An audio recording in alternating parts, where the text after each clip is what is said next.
Coming up on the Sports Desk, it's Pro Week here on the show. Oh yeah, see what happens when a professional race car driver, an Indy car driver, stops by our Torrance studio in a Ferrari. Plus, a professional golfer slash Torrance High grad hangs out with me on the golf course. And you know I had to hit a few balls. P.S. Mini golf, it is not. On that note, we check in with the current Torrance High girls golf team, and they mean business. We've got the who, what, where, when, and how. Let's get things started right now.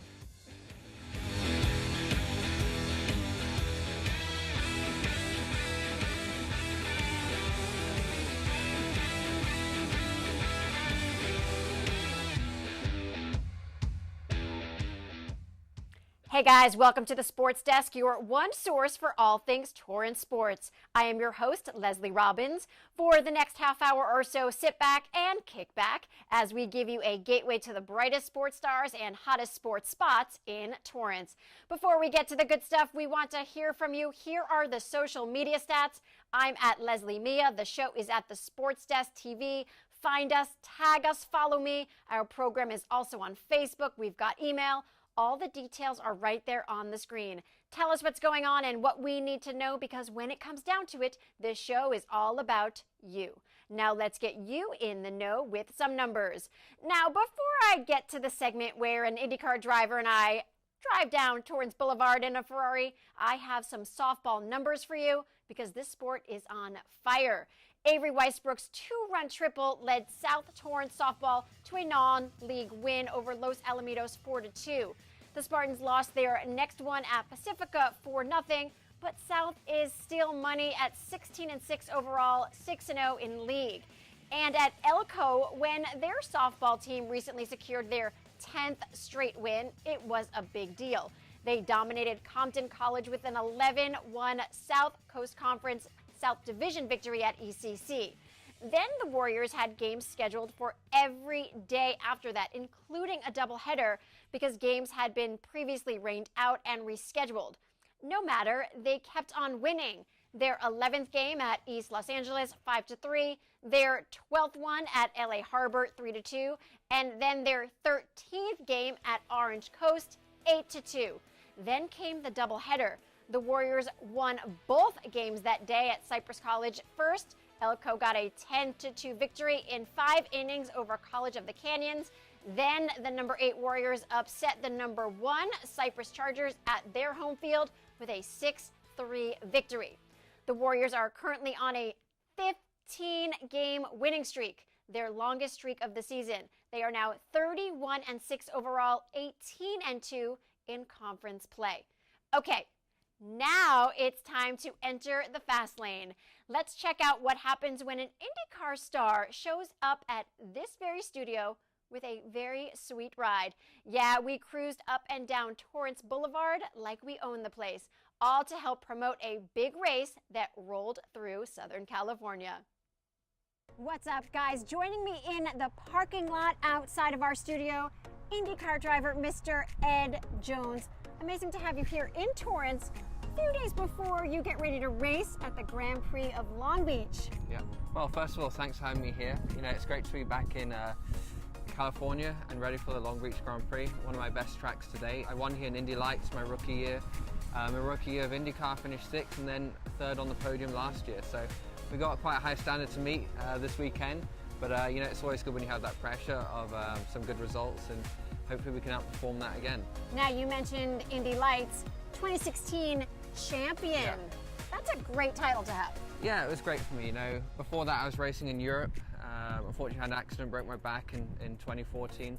2015 came to the States, raced in Indy Lights my rookie year, and then 2016 won the championship. So that's a stepping stone to IndyCar, what I needed to do to move up, and it's given me a great place to create my career over here.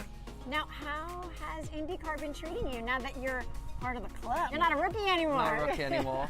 It's been quite an adventure so far, you know, ups and downs, as we've always had in racing and as it is in life. But yeah, it's been a tough start to the season for me, and we're looking to rebound this weekend, and there's no better place to do that. Well, there's no better place, I think, right now than this parking lot in Torrance, because I need to introduce our other guest. Yeah. You brought a stunning Ferrari. A 2019 Ferrari Portofino. Fortunately with our partners, I'm racing with Compton Racing and Scuderia Corsa, which will be the primary team for the Indy 500, and with their relationship with Ferrari Beverly Hills, Ferrari Southwick, and a lot of the dealerships around this area, they've given me a car to have for the weekend, and very lucky to have that. You know, it's not every day that I get given a Ferrari, and not a huge amount of rules, but just enough to keep me out of trouble. Okay, well, I feel like getting in a little bit of trouble. Looking forward to showing you what it can do. Well, I heard a rumor that you're a beach guy. Yeah. You're originally from Dubai. You have a residence in Miami. So we have a beach too here in Torrance. So I'm going to show you a little bit of Torrance, and we'll take a drive to the beach. Yeah, sounds like a plan. I can see myself sitting. Okay, fine. If I can't drive it, I will sit right in that passenger seat. Why don't you just hop in then? Done. Let's do it.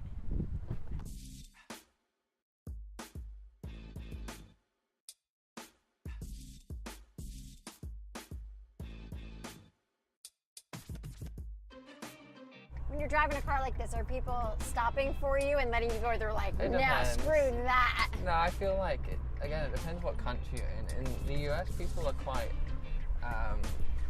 they like nice cars and they respect it more. There's some places you go, especially in England, people are quite mean about it. What would you say the biggest difference is between racing overseas and racing in America? I think America racing in general, compared to when I raced in Europe, it's a lot more fan-friendly. Like, you can get a lot more involved. It's a lot more cut off to the public in Europe, actually. When I was growing up anyway, as a kid, as a fan, you want to be right next to the cars, you want to be right involved as much as you can. Yeah. And that's what I've loved being in IndyCar, being in America. Yeah. You know, people can literally get right next to the racing, get to know the drivers, and for, you know, when I was younger, you want to be a race driver in the future, to be able to meet those guys that are doing it now is something special. In Dubai, you started out in karts just like lots of drivers do. Yeah, I started when I was 4 years old, actually, in go-karts, so relatively young age. It was my dad's passion as well, motorsport still is, so, you know, in a way I'm living my dad's dream, the same as living my dream. You need that commitment from yourself, but also your family and people, you know, supporting you to do that. Oh yeah. And I've been very fortunate in that way. If ever things are tough, or, you know, like the season that started off pretty tough for me, I always like think back to those days of when I was go-karting when I was 4, and, you know, it was just fun. Like every day after school or every weekend, whenever you were planning to go, that's what you could think about, and you would just be at the track, and it was the greatest thing. You never wanted to leave. And yeah. That's what I always try to bring myself back to, because at the end of the day, that's why we get into this, and that's what's important. So right now we are in Torrance, Yeah. which is in the South Bay, which has incredible food. And I know you're quite the foodie and you love your sushi. What's your favorite dish? I like spicy tuna roll. Can't go wrong with that. You a wasabi guy or ginger? No, ginger for sure. Really? I can't do wasabi. Me neither. Ugh. If you're not out for dinner or lunch or breakfast and you have to cook at home, how does that go? I'm very boring. Usually just chicken, roasted chicken, or baked. Is it baked? I still see. That's how bad I am at cooking. I don't know if I'm roasting it or baking it. Wait, that's a great question. I have no idea. What's the difference? Race car drivers are not very. We're in this sport because we're not the most intelligent people.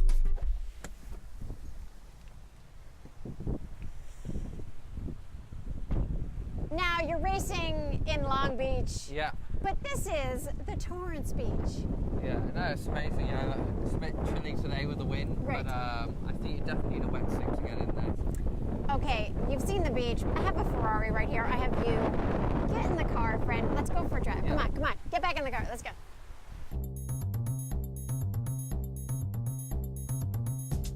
So how do you like driving the Ferrari? I love it. You know, Ferrari always makes great cars, sports cars, and this is more of a touring car for them, but it's very comfortable and I think a perfect California car. That's what I want to feel. Wait, stop sign.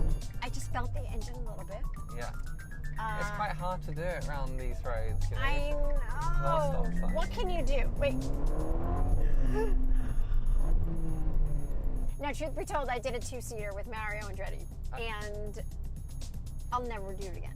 Yeah. To be honest, you know, it's different being a passenger. I don't think I would enjoy being a passenger in the 2-seater at all. Like, I hate roller coasters. I'm on control of the vehicle. But you risk it every weekend, if not, you know, how many times a week for practice. What goes through your mind when you're like going through that type of risk? To be able to be, you know, a fast racing driver or a committed racing driver when you're on the track, you've got to be okay with those. You know, there's always a element of risk to it. And to be quick, you've got to be pushing the limits all the time. Push it, push it. Yeah. No, I don't get a ticket though. Yeah. Okay. You've got to always be pushing the limits, and you can't be afraid of crashing or having accidents, no matter, you know, how easy it is to do. Because as soon as you start worrying about that kind of thing, your commitment on track, you know, attacking the corners starts to come down, and you can no longer get your full potential out there. You have a green light. Wait! Don't know where the cops are.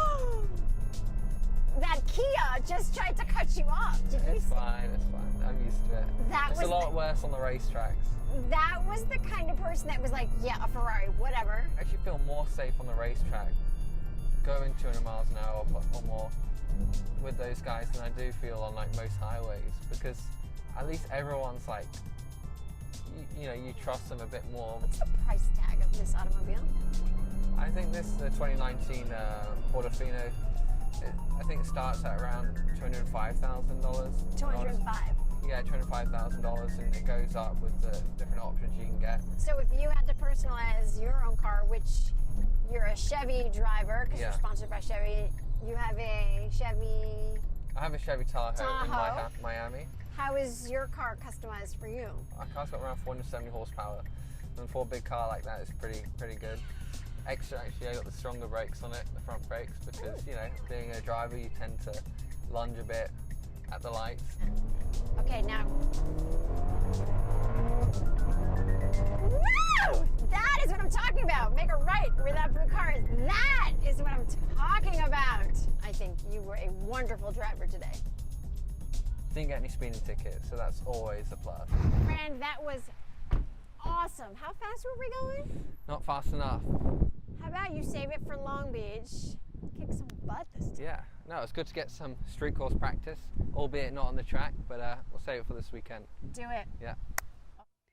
Good times. I was at the Acura Grand Prix of Long Beach, and it was a blast. While Ed Jones placed 16th, California kid Alexander Rossi took the checkered flag for the second year in a row.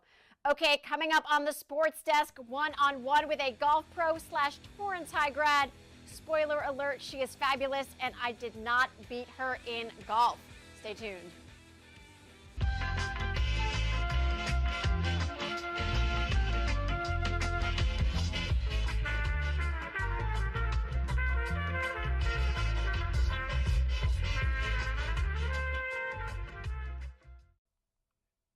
Welcome back to the Sports Desk. I'm Lesley Robins. This next superstar led Torrance High School to 3 state golf championships.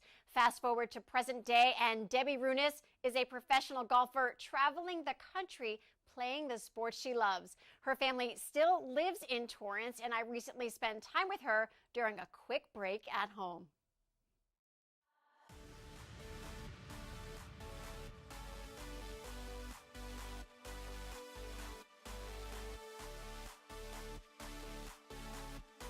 Hey guys, I am now joined by pro golfer, Torrance High grad, and one of golf.com's most beautiful women, Debbie Runis. Thank you for having us at your stunning second home, this beautiful golf course in the South Bay. I'm definitely lucky. There are not very many bad days here.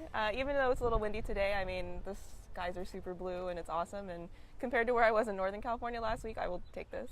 So now you're talking about Northern California. You're currently on tour. Break down what that means.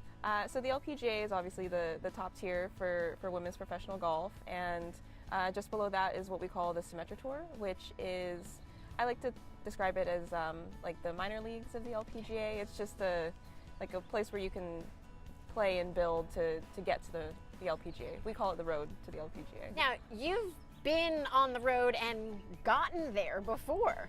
Yes, I have. I mean, my road, as all roads are, I mean, it's a little bit zigzaggy, and I graduated from UC Davis in 2013, and I went through qualifying school and got semester status that first year.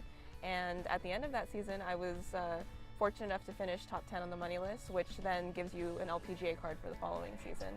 So it was a very, very quick start to my professional career. Double rookie, I guess, like 2014 and 2015. And once I got out to the LPGA, it was a little bit of a shell shock, I would say. Mentally may not quite have been as prepared as I wanted to be, but I did play 3 seasons out there, 15, 16, and 17, and then came back to the semester tour last year and also this year. Tell me about the moment you learned you were joining the LPGA tour. That just must have been like, woohoo! Like all that hard work. The day that I earned my card was the last event, the last day. It all came down to the final round, and I hadn't been checking the money list because I was just so stressed out.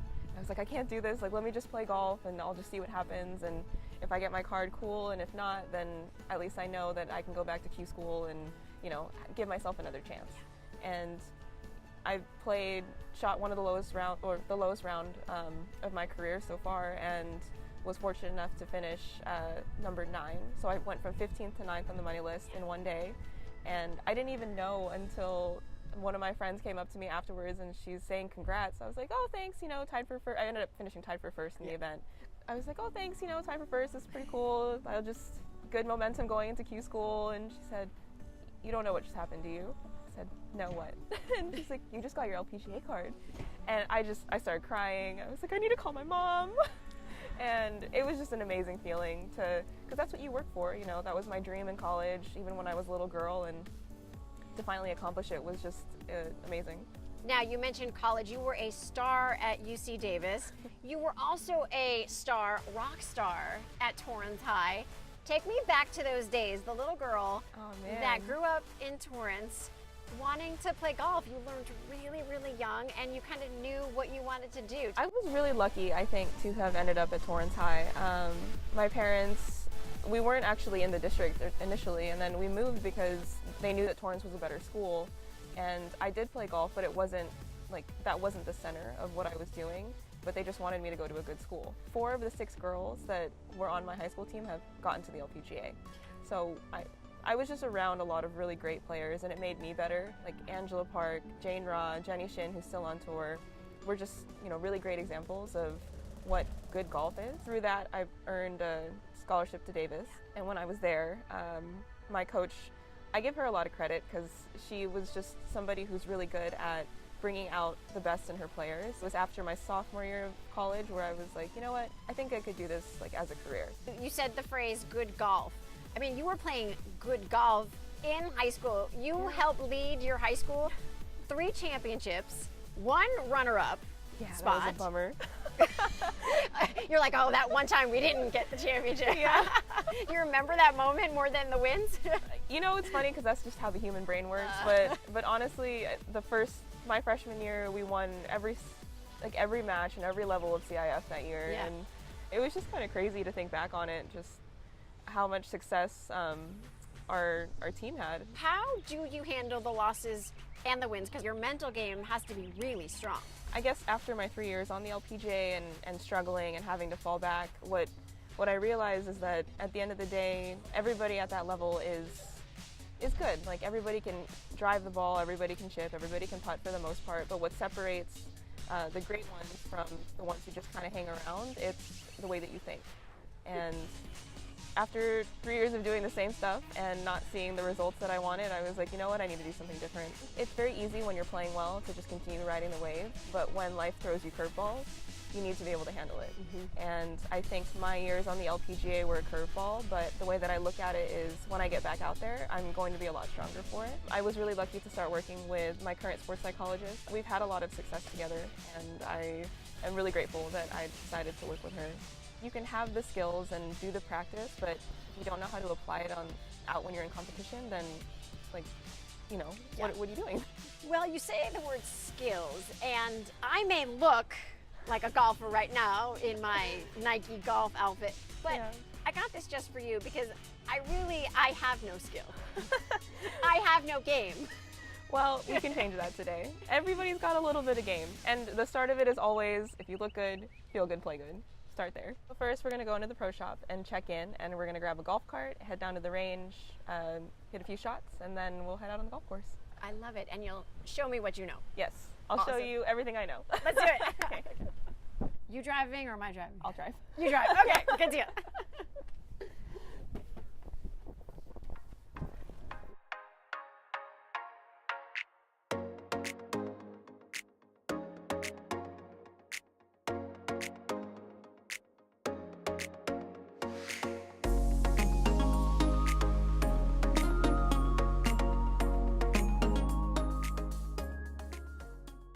Okay, we've made it to the range. Welcome. Thank you. You have a gorgeous set of clubs. Thanks. The pro shop has given me one to play with. I usually start every range session with a little bit of a warm-up. Okay, let's do the warm-up. Okay, all good things Yeah. for golf. Look at how in sync we are. This is awesome. Listen, wait till you get me hitting balls. Okay, you know, if you want to use a club for balance, you can. Or do this. Yeah, look at you, Yogi. Nice. I like to start off like my rounds that way too, just to do like some sun salutations. It's more of just for me. It's become more of a mental thing than anything else. Yeah. Just to get my head in the right place, because golf will just make you crazy. Let's do a little salutation. You want to do one? Yeah, let's do it.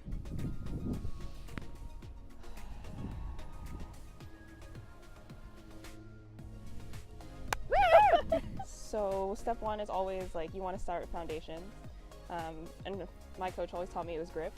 So here we can. Okay. So you want to put. Are you left-handed? Or Righty. You're righty. Okay. So you want to put it in like the bottom of your finger. Perfect. And then when you grip over the top, like the fatty part needs to be on top of the club. Got it. And then the other one, it's the same, and on the other side. Okay. Perfect. Yeah. Yeah. From there, you want to take your stance, and you want it to be about shoulder width apart. And like athletic base, you know, kind of bend in the knees, and it feels awkward, Yes. but like you got to push like your hips back. Okay. Yeah. So like hinge at the waist. Okay. And that would be your setup. It's pretty good. Not bad. Okay. Yeah.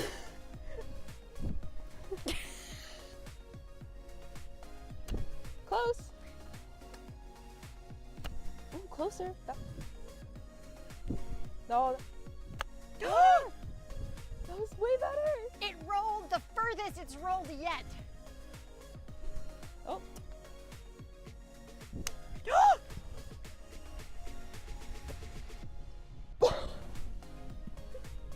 Sign her up for the tour, guys.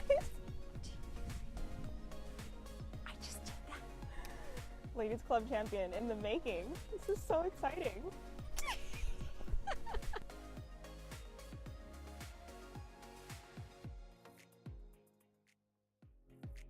Okay, our last stop on the course, putting green. It's really windy out there on the course. Yeah, I mean, I figured it's a bit breezy today, so let's just figure to ease you guys in and just end on the putting green here. Have you ever hit a hole in one? I've had 3 actually. Let's see if I can make memories too. Nice! Yeah! Nice.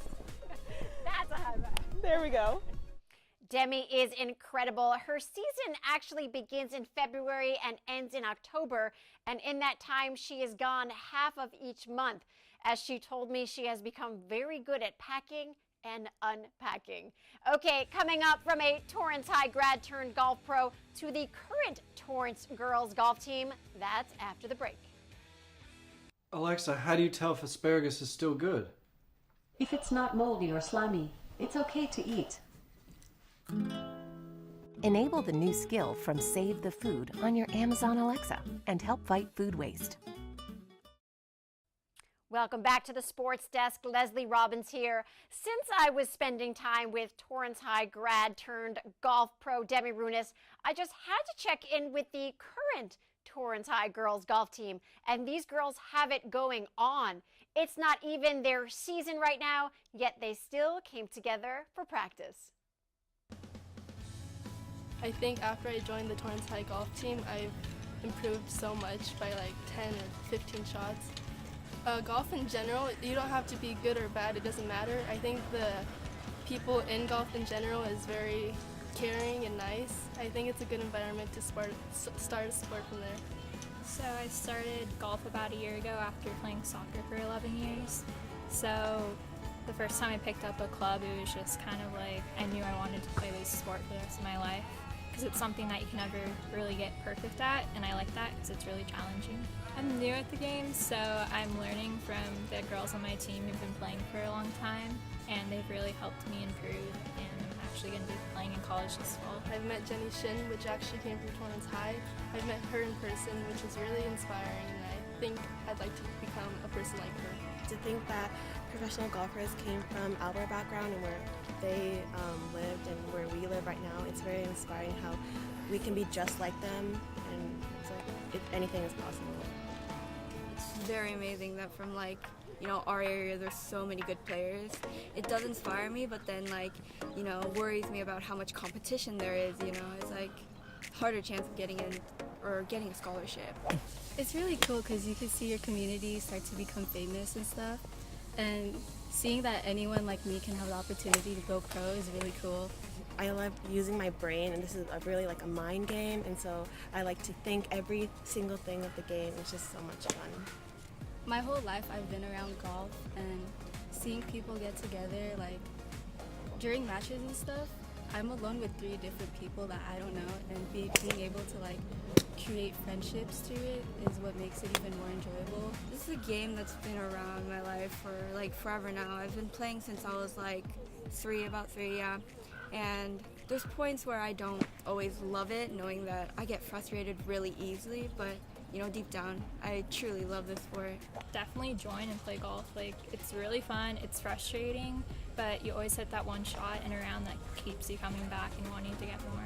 Golf is a very hard game, so patience is definitely a key in improving your game. And I just say to have fun with it, because if you're mad at yourself when you're playing golf, then it's not going to help anyone, and you're not going to have fun. Golf is a very difficult sport. It may seem easy. It's not just a sport where you swing a club. It's mentally hard, and both physically and mentally. And you need to focus on it a lot and practice every day in order to get better. It's not a sport that's going to be just something you get in a day or two, But just take your time, focus, and practice hard. It's a lot of work and patience, but it's so worth it at the end. You make a lot of friends, and your teammates are like your families when you really join the group, and it's just a lot of fun. The girls play come fall, and they are riding on a nice high from last season. They were 6-2 in league. Under the guidance and expertise of Coach Sherry Carr for the past 5 years, the girls' golf team was Ocean League champion in 2014, 2015, and 2016. And landed second place in 2017 and 2018. They qualified for Team CIF all 5 years. And what a great day to be talking about golf with Tiger Woods winning the Masters. And that is going to do it for today's show. Really looking forward to seeing you back next week. One more thing. Last week I had in studio Coach Riki Murakami and Coach Lesley Trujillo from West High here talking about Coach Lesley's book, Dear Her. And I have signed copies right here for our viewers. To get a copy, I want to hear from you. Send me a picture via social media of you playing your favorite sport and tell me what you love about it. I'll pick out the most original posts to win a copy of the book. So stay in touch on social media, Twitter, Instagram. I'm at Lesley Mia. The show is at the SportsDesk TV.